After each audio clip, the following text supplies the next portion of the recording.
All right, we're recording. All right, we're all good. Got to call the meeting to order at 1:08, and I'll entertain a motion to approve the minutes from the last meeting. So moved. Second. Second. Okay. All those in favor? Aye. Aye. Aye. Okay. All right. Next on the agenda is just a discussion on community outreach. Specifically, we just got advised by Entry Point a few days ago that we need to renew our domain and website. Somebody from Entry Point on? I believe they are. Nicole? Yeah, I'm here. I'm on. Okay, Yeah. And Sorry, Nicole's on. Welcome. Mute button was hiding from me. okay. Welcome, Entry Point. Thank you. Good afternoon. Hello. So, So, yeah, for yes. the renewal, As part of the previous study, the website and domain were part of the work. But now we kind of defer to you if you would like to keep the domain name as well as the website, and you can keep one and not the other, or you can keep both. It is a nominal cost, and I think well worth it if you plan to take next steps regarding community outreach and engagement. We can do one of two things. We can continue to manage the website, or we can give you administrative rights and you can manage the website, or we can manage the website together. So, if we have future work going forward together, we're happy, to continue to work on that together with each other. What's Okay. the cost for you to manage it, Nicole? Assuming that we're working with you, just us working with you on keeping it updated, it would just be incorporated into the fees. There wouldn't be an additional charge. okay, and just the cost for renewal is about what, $250 or so, I think. You know what? Let me go back to that email that I sent. Hold on just a second. Give me a moment. It wasn't very pricey. So it was $15.95 plus tax for the domain name. And for the website hosting, it's $282.87 plus tax. $300, okay. Yeah. What does everybody think? Should we renew both? Yeah, I think, they've been involved with this process. I would, hope that they're looking forward to continuing moving forward with us. So I'd like to make a motion that we have Entry Point manage the domain and the website. Second, Okay, Who any seconded? discussion? Who seconded? Irene. Irene did. Thanks, Irene. Any discussion on the motion? Okay, all in favor, say aye. Aye. Oh, I Aye. can't. Okay. Oh. Laurel, I can't vote on that. Somebody I'll else second it. second that, please. I'll second. I'll second. Okay. Sorry, just trying to move it along. No When we problem. renew, Tom, Craig, do you want me to give you both administrative rights as well? Yeah, sure. We'll still Mhm. plan on Yep. doing the majority of the management and upkeep, but Yep. that also gives you the ability to go in and make changes and tweaks and things like that. It's a pretty user-friendly website. Okay. And just to broaden the discussion to community outreach in general, last meeting we discussed, I know, setting up tables during election, during a vote, like the vote coming up in September on the budget, and of course in November. Is everybody okay with that, setting up a table and handing out literature and talking to people as they come in and vote on those 2 days? Yeah. Okay. Yeah. All right. And regarding the other items with regards to community outreach, specifically having people go door to door. I know, Teresa, I think you said you had people who would be willing to do that. Is she on? Yes, I do. Okay. Now the cost, if you look at Entry Point's original email scope of work, it was about $20,000 for community outreach. Irene, do we have the money for that, first of all? I'd have to check. We do have some money left in broadband. I just don't know how much. Okay, I can look into that for you. okay. Because I think, Nicole, do you have the original proposal up available? I just want to take a look at the. Let me share really quickly. Yep. Can everyone see that? Not yet. There you go. Okay. Okay.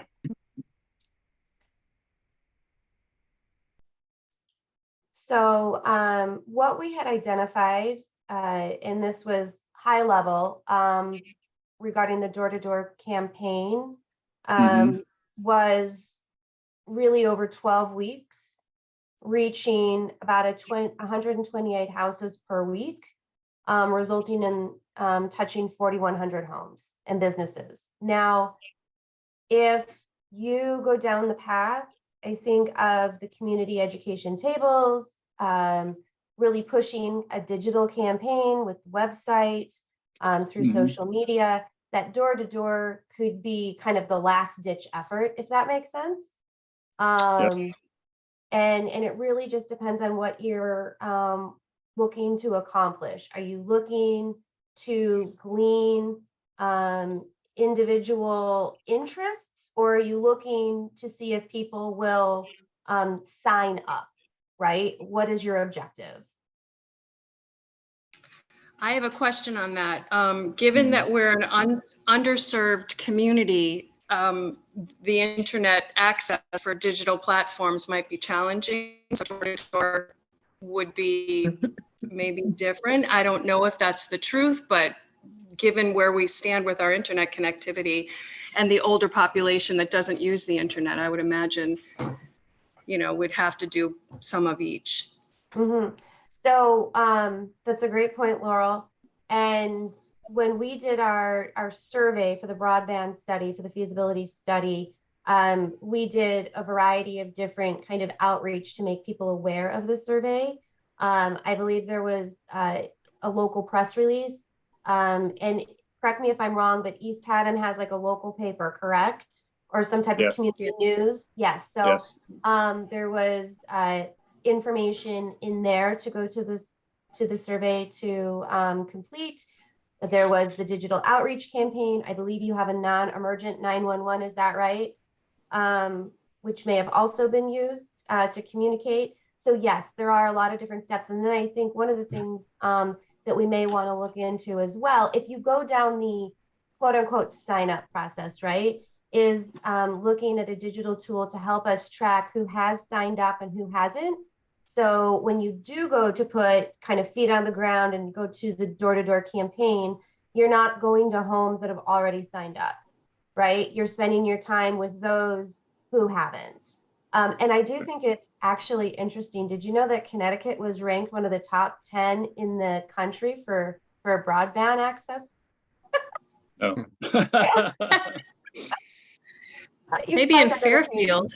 Yeah. Thought you would find that entertaining. So when I saw that, I was like, really? But yeah, we can come up with mechanisms like that, right? So we're being thoughtful and strategic and not redundant. Okay. I have a question. Do we have enough information to start a marketing campaign? There was a last meeting discussion around kind of cost estimates. What we're looking for targets. I believe as Craig talked about getting some RFPs for kind of, the big ticket items like the construction. There's permitting, because I'm thinking with the awareness campaign, there's gonna be a lot of questions. So people have already signed agreements with the current carriers. You're looking at potential 3-year commitment. How does that impact people? How much for our community's renters or vacation homes? I think there's a lot of questions. I don't know. Again, coming in this relatively new, do we have those answers to have a dialogue, say at a polling station, at the elections or whatever, or any type of station or flyers to do that? So last week we talked about the opportunity of Oat Network, our nonprofit. Through Oat, we would most likely manage, I don't want to say the RFP process, but we're going to have preferred vendors that we're going to work with where we get preferred pricing, right? The idea is that we're going to glean economies of scale across the country with these different implementations. And it really just depends on which path maybe you want to target going down. Are you looking at taking out a municipal bond and doing this on your own? Or was there further discussion around Oat and potentially looking at partnering with the nonprofits? So I guess Yeah, if we approach somebody in September at a booth and ask a question, well, how much is this going to cost? I think it widely varies right now. You know, you can use estimates, but if we're using in a small sample size of 4,100 homes, what metric people are going to say, I'm sure I'm going to sign up. For me, I kind of know my needs, high broadband usage. I've been doing it for years. Sure, I'm going to sign up and assuming that it's going to be affordable. From what I've garnered being here for 3 years in the community, people are kind of into the details down to maybe $10 to be able to make it or break it. Questions around, you know, again, already contracts with other providers, things like that. Again, if we have a finite amount of hours or weeks to do these campaigns, I want to make sure it's best spent where we have all the information. Because when we've seen that with things like budgets for other things, I've seen people get annoyed, like a better term, if we're not prepared. That means we would have to make a decision. We would have to make a decision whether to go the municipal bonding route or are we going to go the Oat route? And that decision would need to be made before we start. If we're going to have as much information as possible for the citizens, we're going to have to make that decision before we start a community outreach. Irene, you were not at the last meeting. Have you been brought up to date on Oat at all? You're on mute. You're on mute, Irene. I don't know. How many years have we been using this Zoom? I have not. Okay. So maybe we can do a brief overview for Yeah, go everyone. ahead. Maybe, and we do have an additional member of our entry point team with us as well, Brad. And I think Brad and Jeff have maybe done a little bit more around the financial aspects as well. So we can maybe answer more of those questions today as well. So Jeff, Okay. not to put you on the spot, but would you happen to have that presentation up and maybe want to go through it high level? Yeah. If I don't have it up, I'll get it up. So while I'm pulling it up, let me just make a couple of comments.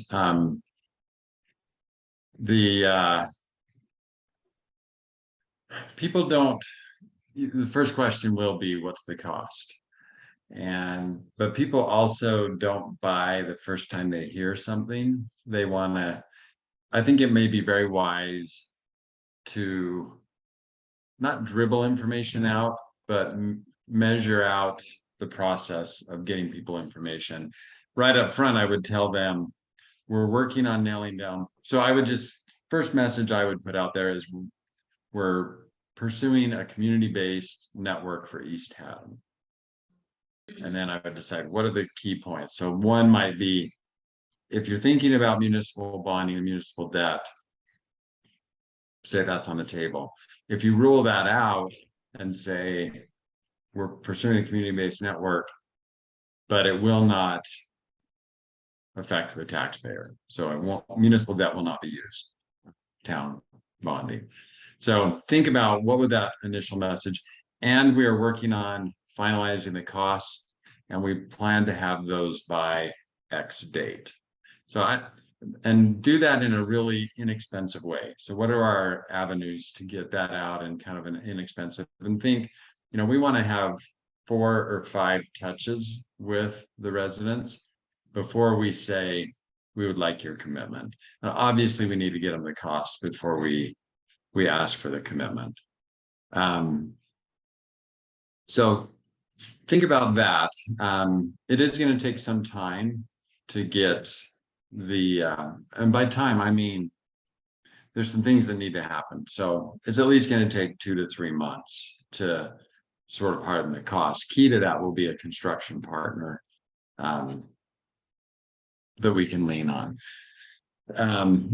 So, I think the committee should, I don't know that you have to decide right now, are you pursuing municipal debt or the OAT networks path, but you need to decide that fairly soon up front.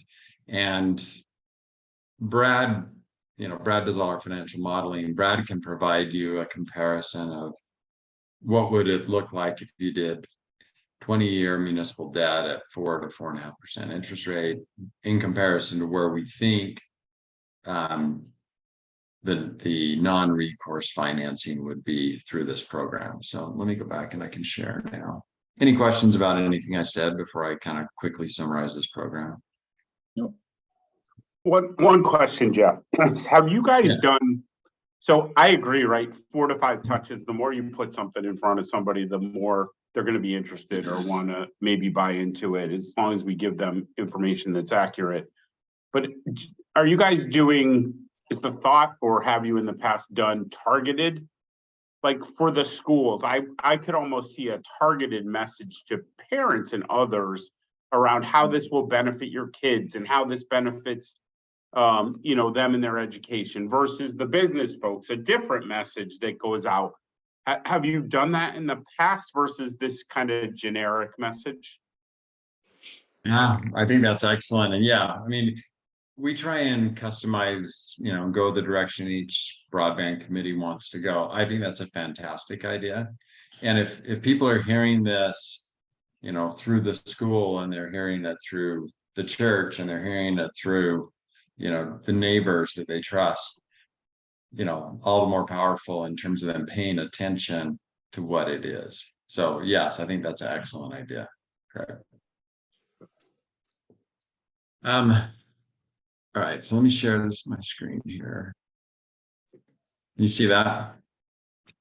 Yep. Okay, I'll just go quick. So we've got a 501c3. Depending on timing, there's a high likelihood. So we've got one now that's an existing 501c3. There's a high likelihood.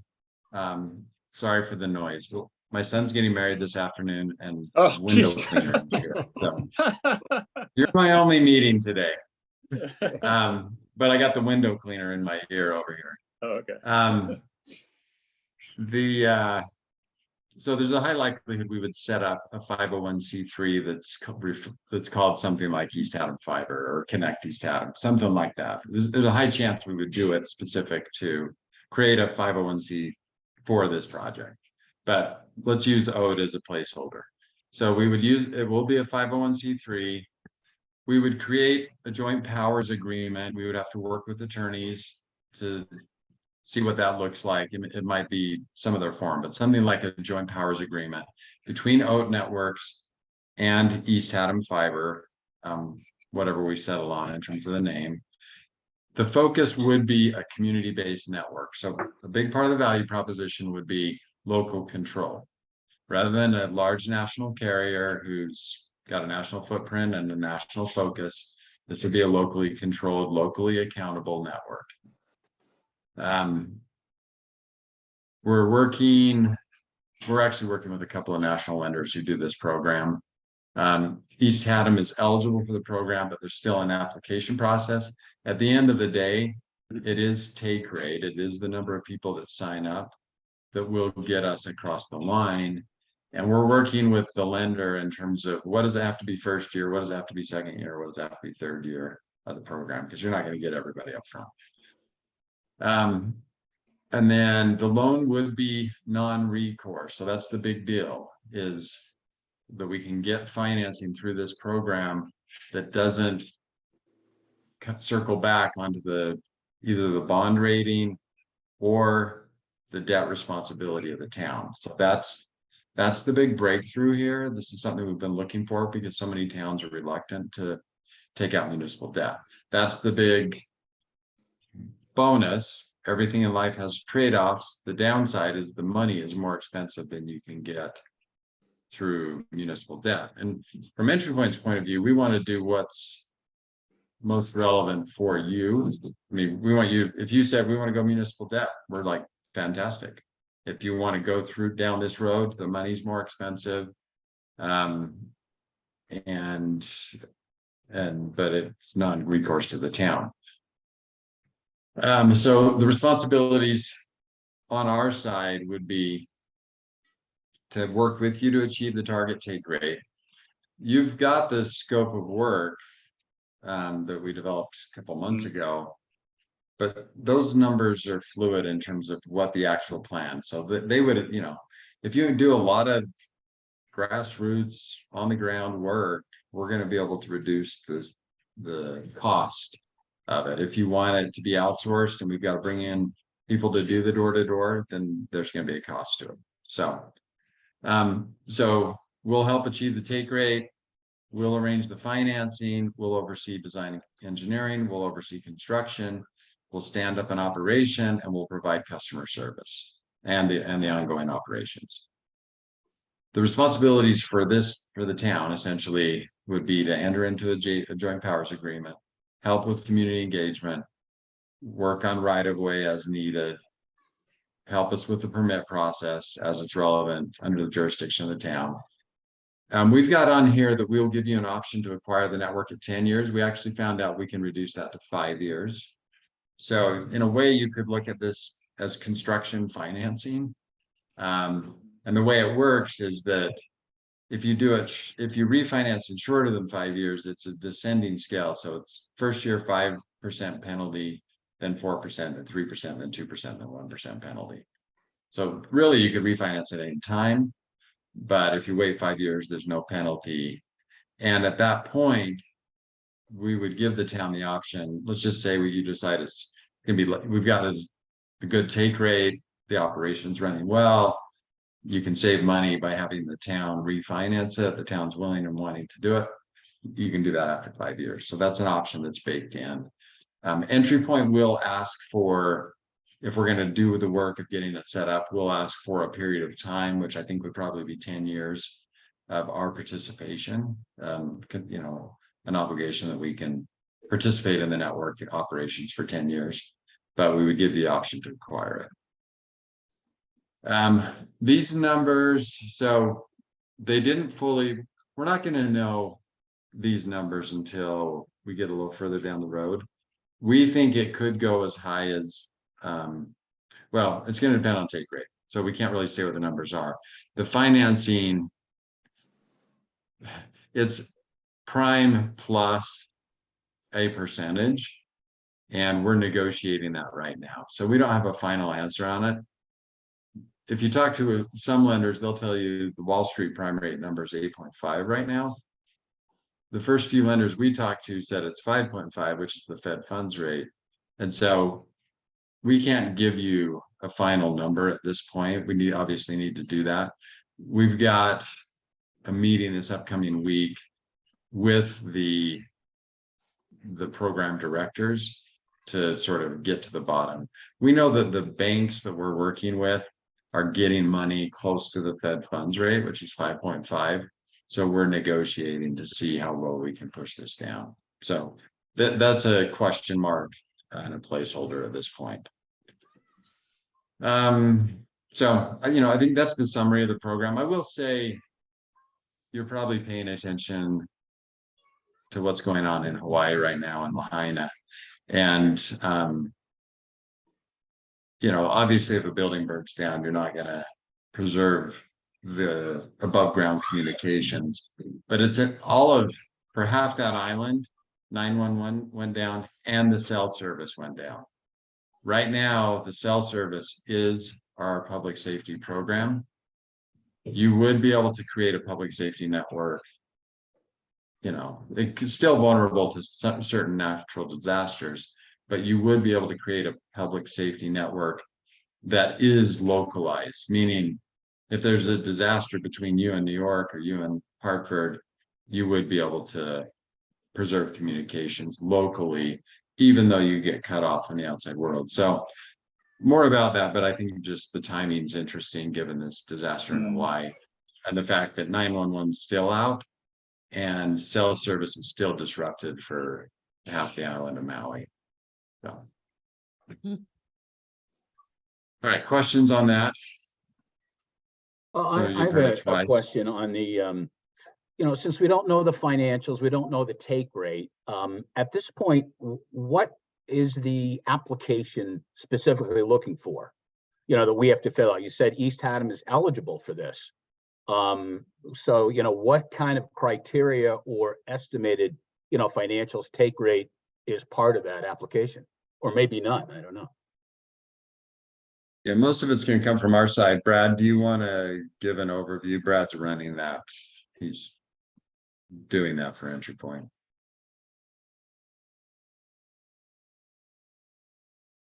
Yes, at this point, it's just financial modeling really is what we need to provide to find out. I mean, the eligibility, there has to be enough collateral in the system. There has to be enough revenue for the debt service coverage. And those are the primary two issues. So we have to lock down what we're confident we can get from them as an interest rate. We have to get a better estimate of the actual costs. And it's still going to be an estimate. Obviously, we're not going to be able to finalize that without actually doing bids for construction, but do a little more in-depth analysis of what we project the cost to be, and basically take that information and get approval. The initial approval would need to come from the bank or banks that would be funding it. And then the USDA basically just backs 65% of the note. So it's similar to an SBA loan, the way it processes. So we just need to do a little more financial modeling, gather a little bit more data and provide that. And then the real question for us is, what take rate do we model? So obviously, as we do more community engagement, we can get a little more,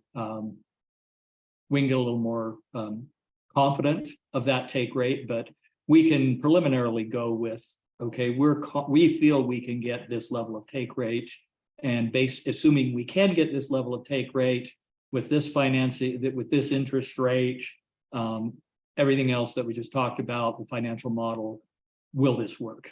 And I think we can get a preliminary approval with that.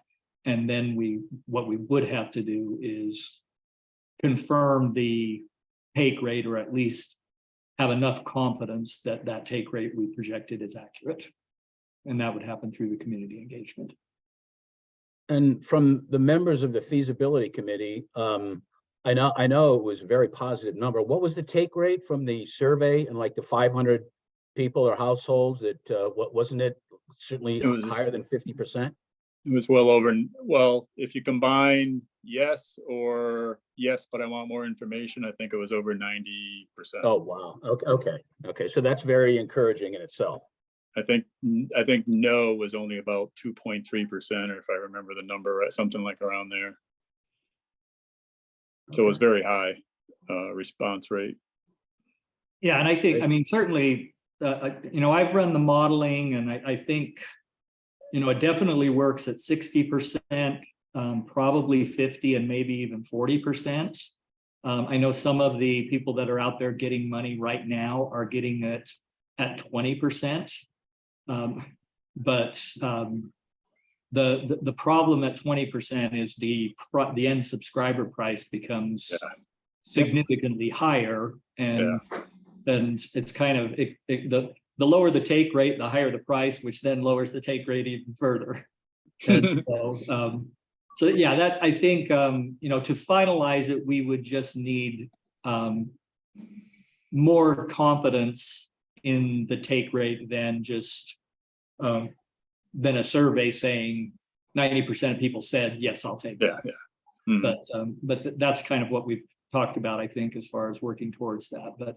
But the financial modeling, I'm working on that right now, and hope to have a much better idea by next week. And the difference between what you probably received in the feasibility study is there's a little higher debt service ratio covered. I mean, if with the bonding, you don't necessarily have to show that you have 1.25 debt service coverage, where in this type of, because it's non-recourse and because it's not backed by the city, meaning there's no risk to the city. We got to show a little bit higher debt service coverage, which means the monthly subscriber cost has to be a little higher. The other side of that, the positive side of that, is that it will generate a lot higher cash reserves, because just because we're raising the debt service coverage, we're not spending that money. It's just, we have to charge a little bit higher in order to cover that. So there are some positives. I've run some models where, $10 million project, $15 million project in 5 years will have 6 or 7 million of cash reserves sitting there. So enough to possibly pay off half the debt in 6 years. So the long-term outlook is extremely positive. It's just getting the commitment up front, short-term, and making sure we can get a subscriber price that gets us the take rate that we want. Great, thanks. Thank you.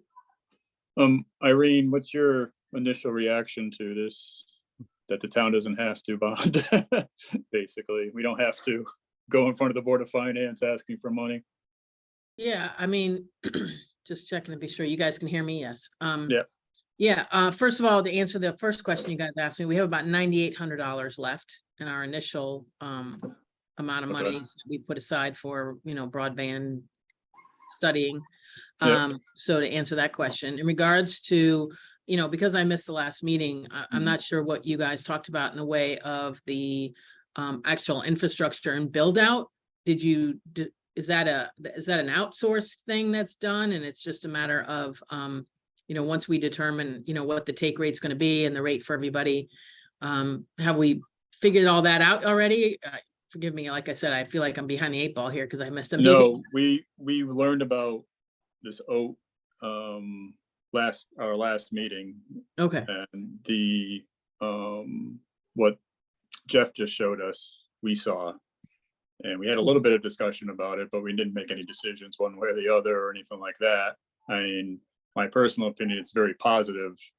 I think it will get rid of some potential hurdles that we may have to go over if we went the municipal bond route, having to go, ask for, let's say, $15 million from the Board of Finance in a bond, could be a pretty large hurdle to get over. Certainly but- could. Yeah, but Today's with- climate right now going on. yeah, exactly. Yeah, I know. that's tough. And we also Um, have open space we're going after, and Yeah. want to maybe possibly talk about the village. They want to buy some properties down there. So there's a lot of suggested Yes. bonding that, Mhm. it's just, I think it'd be way over the top right now. Yeah. And that's what I felt. And that's why I think this OAT program is a good road to go down. Mhm. The town isn't on the hook for the money. We have the option to buy later down the road. So Yeah, no, I think it sounds like an interesting idea. I want to hear more. And I guess my question is in regards to the outreach, ultimately, what are we looking to do? Are we looking to secure a more accurate take rate or are we just looking for just a little bit more education around it? Now that Frontier is in town and putting up all their cable, supposedly that's done or just about done. So people are learning about it anyway. What are we giving them as far as information as we do this outreach? What's going to be at the table for them to see when they come and vote for the budget? that's, I think, to be decided exactly what the flyer is going to have on it. I think based on my discussions with people, most people know that the town's doing this. I think majority of people probably in town know there's something going on. They may not know exactly how far the line we've gotten or anything like that, but they know something's going on. And so I think what we need to structure a flyer and hand out information that explains what an open access system is and what the benefits of it are and what the benefits of it having a municipal owned system would be. And like Jeff said, we can say that we're working on what the specific cost is going to be, but we feel it's going to be in a neighborhood, you know, we can give a neighborhood of what we think it's going to be. And as we go down this road 2 or 3 months from now, and we get a hard number, we can then get that out to people. And like Jeff said, we're going to have to probably touch people 4 or 5 times anyways, just to keep them updated on what's going on. Using the local newspaper would probably be the best way, because everybody reads that little local newspaper. But that's, I think we're going to try to do both. We're going to be educating people and trying to get people to say, yeah, I'll be interested in this, and see what kind of numbers we can come up with as we start reaching out to people, and how many yeses are we going to get. I mean, the survey was very positive, but you know, we'll see when we start doing face-to-face with people, what they say. Yeah, And one last question in regards to the OAT financing and all that. How does that play with going after you know, the grants that are out there for the actual infrastructure building of this whole thing? Do they work in conjunction? Are they adversarial, or can we work with that to get that funding coming our way too? Yep, both. We can go after it. Okay. So, you know, I think the biggest hurdle you're going to face is the fact that Frontier's there. They're going to offer teaser rates, which are going to be lower than these rates initially. They're going to try and tie up the town. So that's the message of, we're all familiar with Frontier. They won't give us long-term guarantees. They're giving us a 2 to 3 year rate. They want to be a monopoly, and once they are, we're all going to be paying more. That's the biggest challenge you're going to have. I think if they weren't there, I think you're going to be able to get the take rate you need. It's going to be higher cost initially, but I think over time, as interest rates come down, it's going to become very competitive with Frontier's teaser rates. But some people won't buy the future. They're going to buy, what do I get today? Mhm. So the grants would help tremendously, because they would bring the overall cost down. Yeah, right. The reality is, though, Jeff, you're not building out this network over 57 square miles in a year, or probably even 2 years fully, right? So you're going to be going live as those Frontier teaser rates are ending. So that's kind of part of our communications strategy I think we have to have. And maybe you could help us with that. We go look at towns and communities where Frontier has come in with these teaser rates and show what they've done after 3 years to the rates. And let that be part of the education to show, we're not asking you to sign up today, right? This is 2.5, 3 years down the road after your Frontier, join Frontier for now, great. But this is an option as we move along. And this is why we're doing this, because history shows that $55 rate is going to cost you $90 or $100 in 3 years based on what they've done in other communities. Yeah. Yeah, and some of the beauty of Frontier being here is they're already educating people. People are already learning about broadband and why broadband is coming and how it's here already. It's a great thing to have. But ultimately, when we come along with a municipal owned broadband, and it really being the cheaper way to go in the long run, and just because of the sheer sense of, the competition that's available because of the way this is set up, they're going to already know, oh yeah, I'm jumping over there. So. Well, and I think it's going to be important too to sell the If I can just long-term jump in. value. Go ahead, Laura. Laura, go ahead. Oh, I'm sorry. Okay. I just wanted to say, the other day when I was at local government roundtable, the town of Seymour, which is another really rural town, they partnered with Comcast wiring. I think in conjunction with Craig's really good point about targeted audience, we all have still some pretty painful reminders about the had during in our internet connectivity. But I think also most of the community has some really negative feelings about the reliability of Frontier's customer service, and the Seymour group was really informative in that, where they were able to support part of their community outreach by underlining Frontier's lack of reliability. So not just the spike in price that we all know that's going to happen. It's customer service on the Frontier side is so bad. So while they're out there doing all this hard work for us, getting the community educated about the benefits of broadband, we're going to be able to sort of scoop up what's coming up behind. I think I'm hopeful that we'll be able to have success with Frontier in our arguments, because everybody knows how horrible they are. We just have to hook you up and we'll be. Nicole, you were going to say something? So, I mean, obviously cost is, and affordability is incredibly important. It's number one on everyone's mind. But I think also when you look at a community-based fiber network as well, it's the long-term value. And it's not just the resident, it's not just the businesses, but it's the community itself, right? And it's to the point that Jeff made earlier. It's emergency services, it's safety and security, it's a smart city. There is so much long-term economic value to not only the town and the residents, that we also want to ensure that we're providing a message around. So, as we go down this path, and yes, our pricing is going to be a little bit more, right? Especially for the first few years, until we get that take rate where it needs to be, to really focus on the added value that a network like this brings, that you're not going to get from a private network. You're just not. You're never going to get, the types of resources and future applications that you will with a community-based network. Frontier's just not going to give it to you.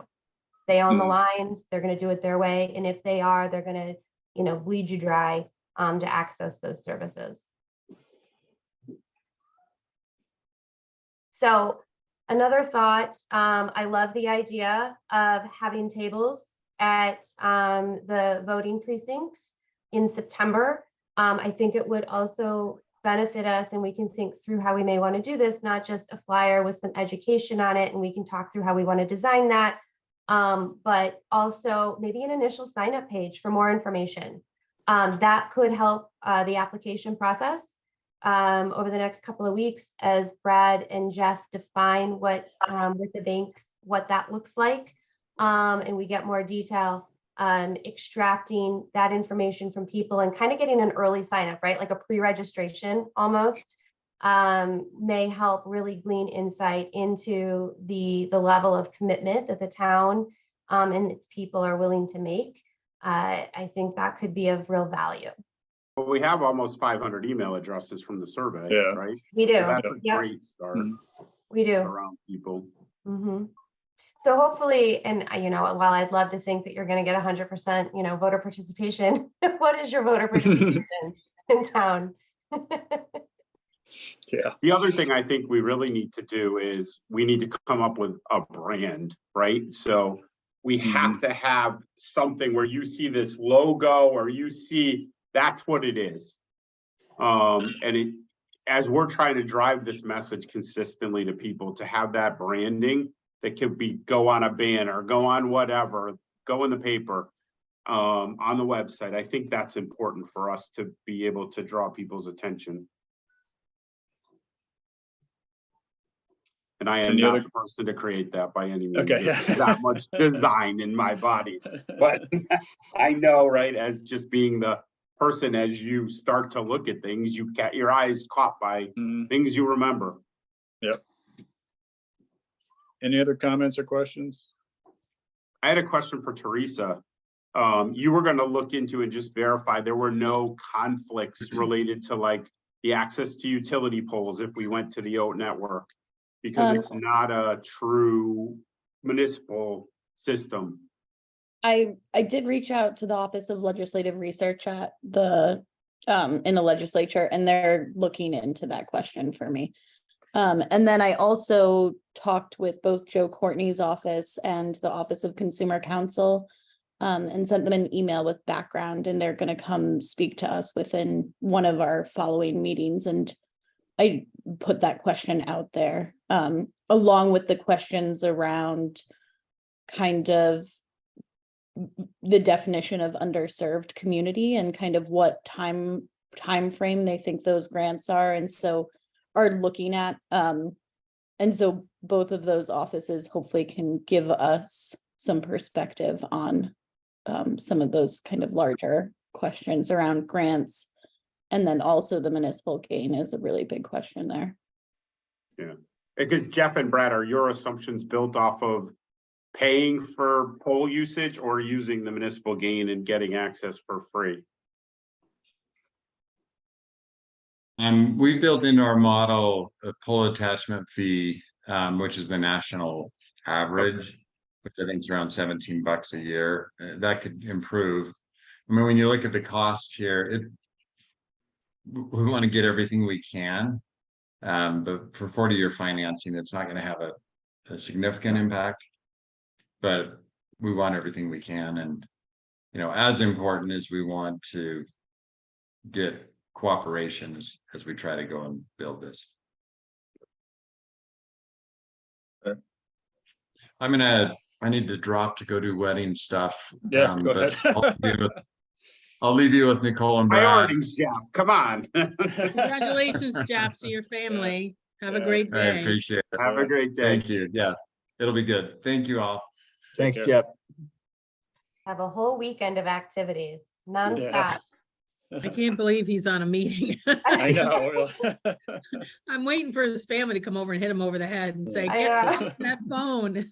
Oh, the only time he's not on calls is if they're like in the middle of the mountains somewhere on a hike.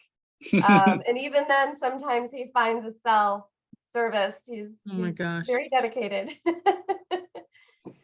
Okay, well then, I guess that really leaves it to next steps. Mhm. I think what we ought to do when, is it the third Thursday in September or Tuesday in September that elections are? What's the election date The for the budget? Ninth, Budget ninth, The referendum. September the 9th? 9th. 12th, sorry, 12, 12th, September 12, 12th. yeah. Okay. So recognizing that you have the $9,800 budget, let us go back and redefine the scope of work now that we have a better understanding, right, of Mhm. potentially what you're able to do in kind. The door knockers is huge, by the way. That is a significant expense by being able to have those boots on the ground. We'll work with that budget and put back in front of you a scope of work to help with some of this initial engagement. And then I think, yeah, the development of a flyer, a sign-up sheet, things along those lines. I think a digital sign-up sheet might be something versus, a clipboard.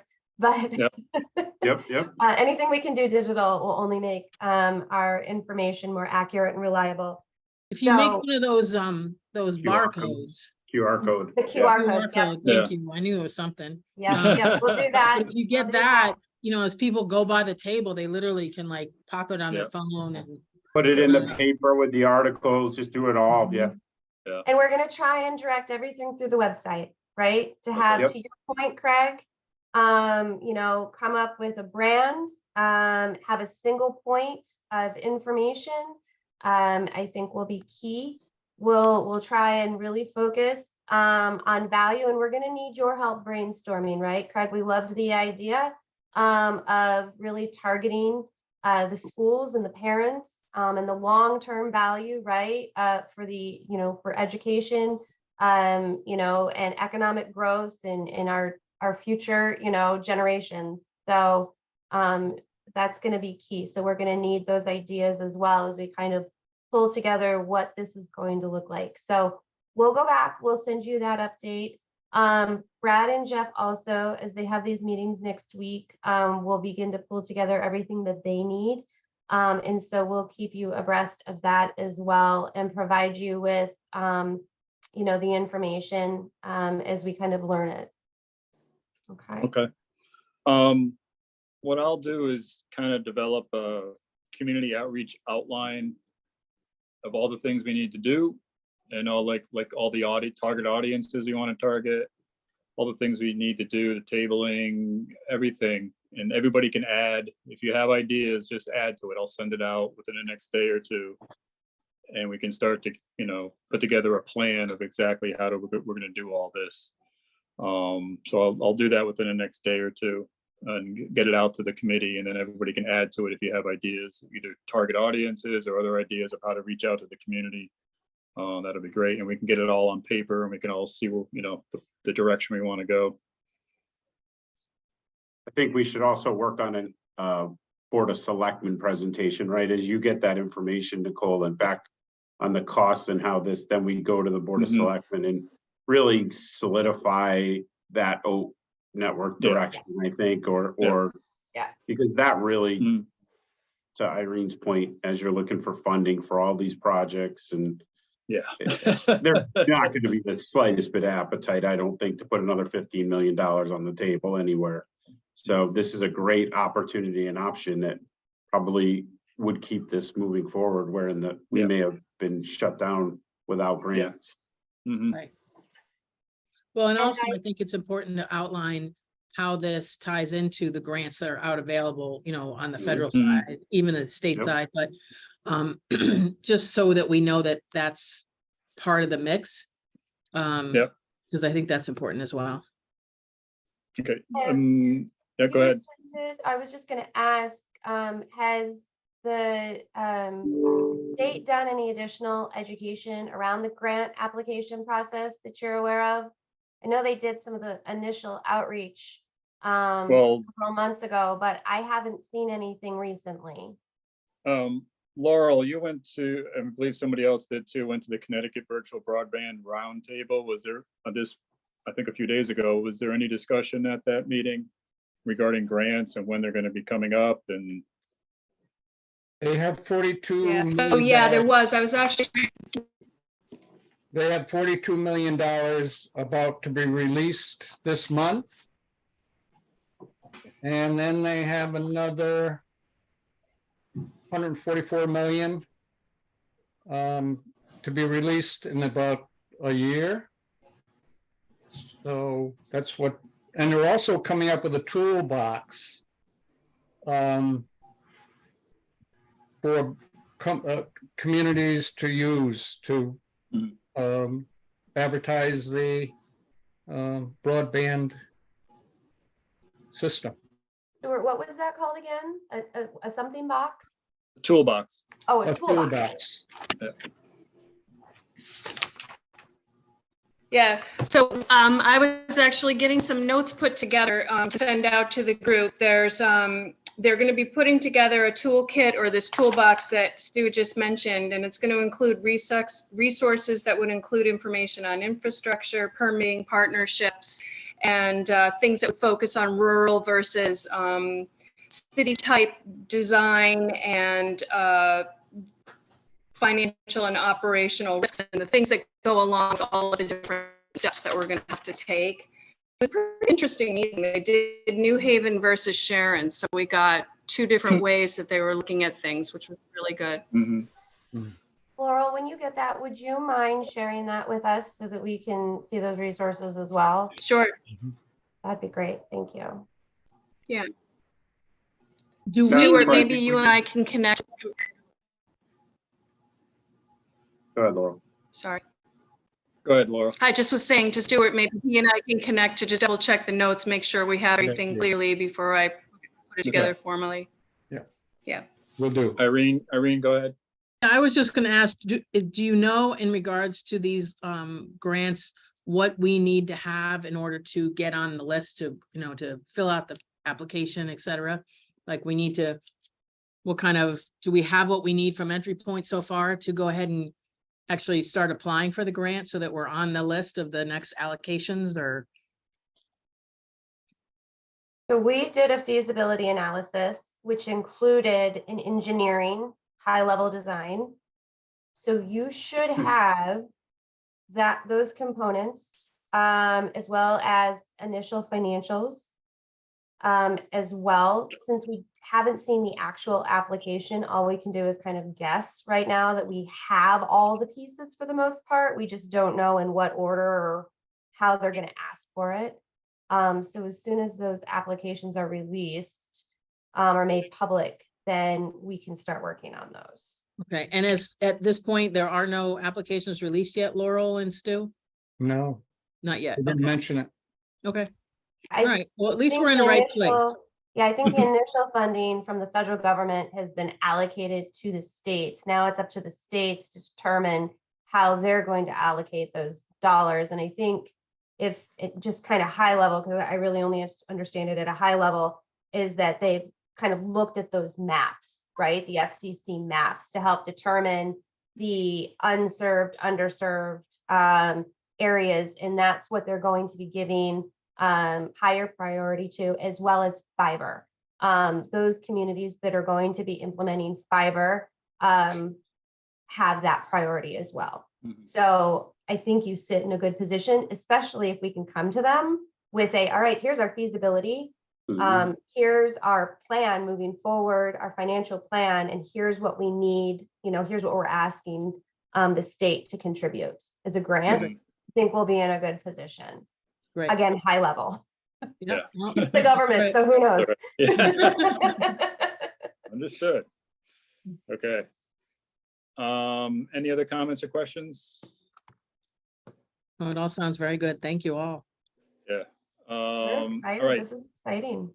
So like I said, I'll get that outreach outline out within the next day or two. We can start adding to it, and we'll meet 2 weeks from today via Zoom. I'm still up in Maine. I'll be back at the end of August, but I'll still be up in Maine 2 weeks from, and then we can actually probably meet in person in September. So, and if there's no other comments or questions, I'll take a motion to adjourn. Second, Okay. All right. Thanks, We Saul. are adjourned. All enjoy right. the Have a weekend. good one. All right. Thank Thanks, you. guys. Bye-bye.